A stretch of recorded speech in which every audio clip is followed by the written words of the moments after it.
Isang mangga sa mga paborito kong prutas. Kayo ba? Ang sarap kasi nitong gawing mango shake o kaya naman ay sausaw sa bagoong na may sili kapag hilaw pa. Mayaman sa vitamins at minerals ang mangga.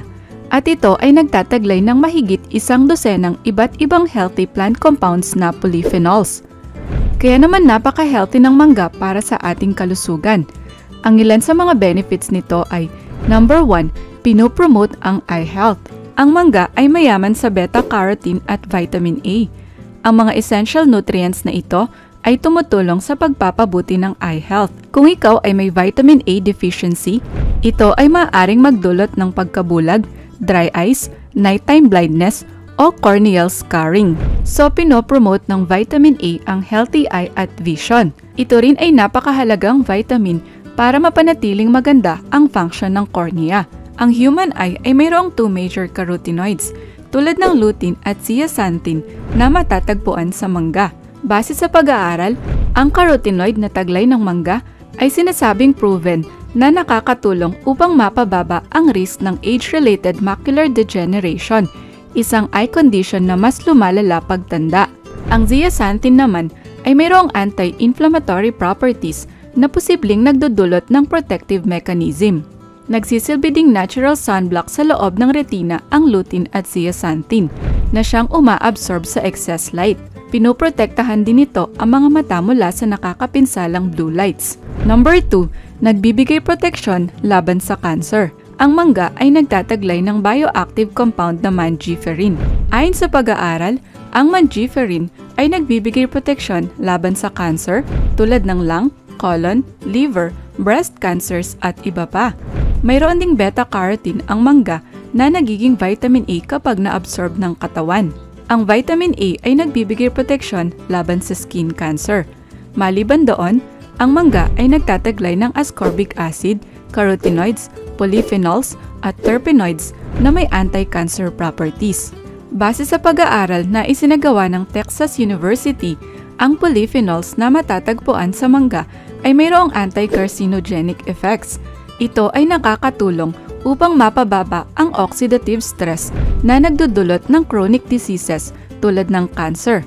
Ayon naman sa isang animal study, ang mangga ay mayroon ding taglay na lupiol, isang uri ng triterpenoid na nakakatulong laban sa prostate cancer. Samantala, ang polyphenolics na taglay ng mangga ay nakakatulong upang mapigilan ang tumor growth ng breast cancer. Number 3, pangkontrol sa diabetes. Although mataas ang natural sugar ng mangga kumpara sa ibang prutas, wala pang naitatala na nagdudulot ito ng diabetes. Ito rin ay hindi nakakasama sa mga taong nahihirapang kontrolin ang kanilang blood sugar levels. Sa katunayan, ang mga prutas na mayaman sa vitamin C at carotenoids ay nakakatulong upang maiwasan ang diabetes. Mayaman ang mangga sa vitamin C at carotenoids, kaya ito ay makakatulong para ma-prevent ang diabetes. However, dapat kainin ang mangga in moderation dahil mataas pa din ang natural sugars nito. Mainam din na kainin ito kasabay ng mga pagkain na mayaman sa fiber at protein para maiwasan ang biglaang pagtaas ng blood sugar. Number 4, pinopromote ang heart health. Ayon sa mga health experts, ang mangga ay nagtataglay ng medium to high amounts ng potassium. Mayroon din itong taglay na magnesium na nakakatulong upang mapababa ang risk ng heart disease. Ang mangga ay nakakatulong din para mabawasan ang body fat. Ito ay nagtataglay ng fiber, potassium, at vitamins na kailangan upang mapanatiling maayos ang function ng arteries. Kung tataasan mo ang potassium at babawasan mo ang sodium sa iyong diet, makakatulong din ito upang mapababa ang risk ng high blood pressure. Ang potassium na taglay ng mangga ay nakakatulong para bumaba ang stress sa blood vessels at pinopromote ang maayos na cardiac function. Mayaman din sa beta-carotene ang mangga.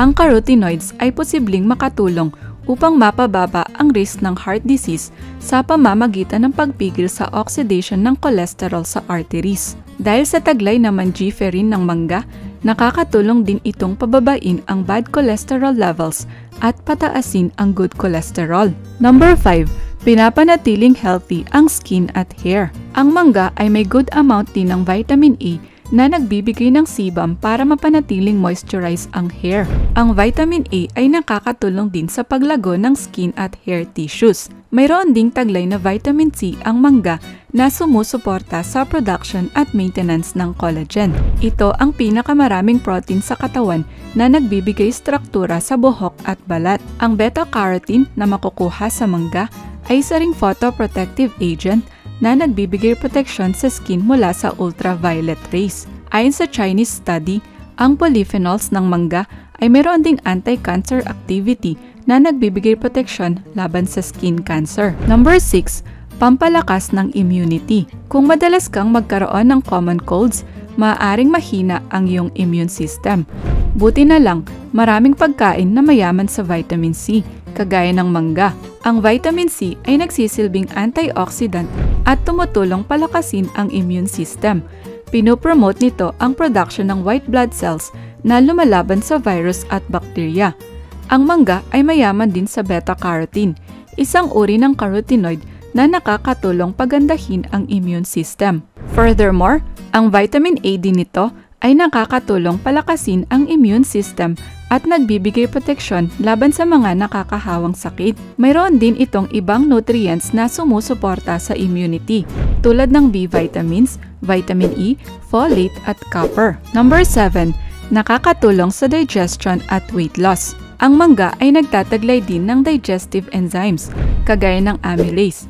Binibreakdown nito ang complex carbohydrates o malalaking pagkain papuntang simple sugars. Kaya ito ay nakakatulong upang mapabuti ang digestive process.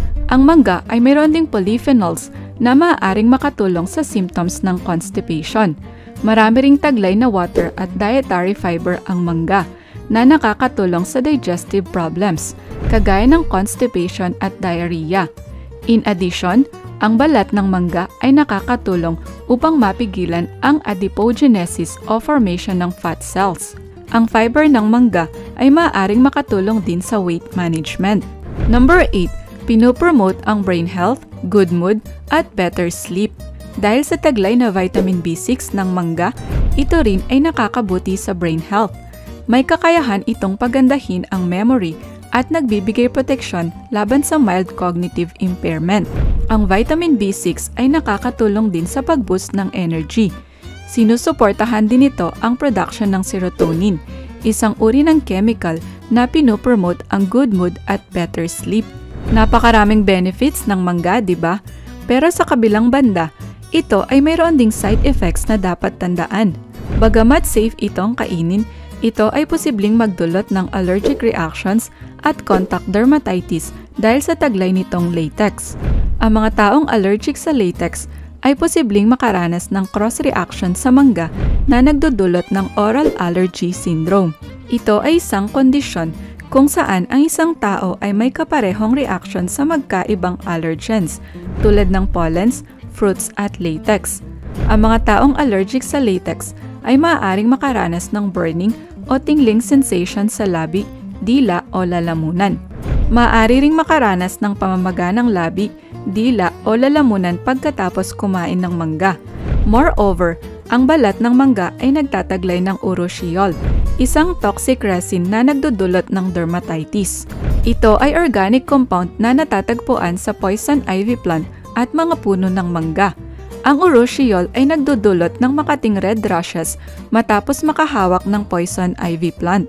Although mas kakaunti ang taglay na urushiol ng mangga kaysa sa poison ivy, maaari pa rin itong magdulot ng rashes at allergic reactions. Samantala, may iilang tao na nakakaranas pa rin ng allergic reactions matapos kainin ang nabalatan ng mangga. Kung ikaw ay nakaranas ng negative reaction sa poison ivy, maging maingat sa pagbabalat ng mangga at huwag mong subukang kainin ang balat nito. Maaari itong magdulot ng allergic reaction sa mukha na magtatagal ng ilang araw.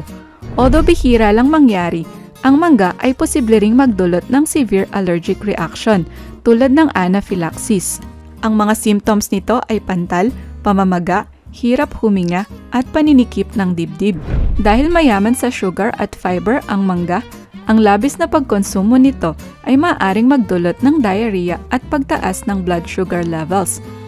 So kung ikaw ay makaranas ng allergic reaction sa mangga, agad na kumonsulta sa doktor. Ano ang recommended daily intake ng mangga? Although napakasustansya ng mangga, dapat pa ding limitahan ang pagkain nito.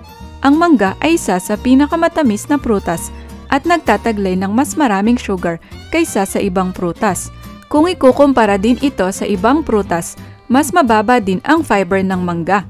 Kaya naman, inire-recommend na kumain lamang ng 1 to 2 cups o 330 grams na fresh mangga per day.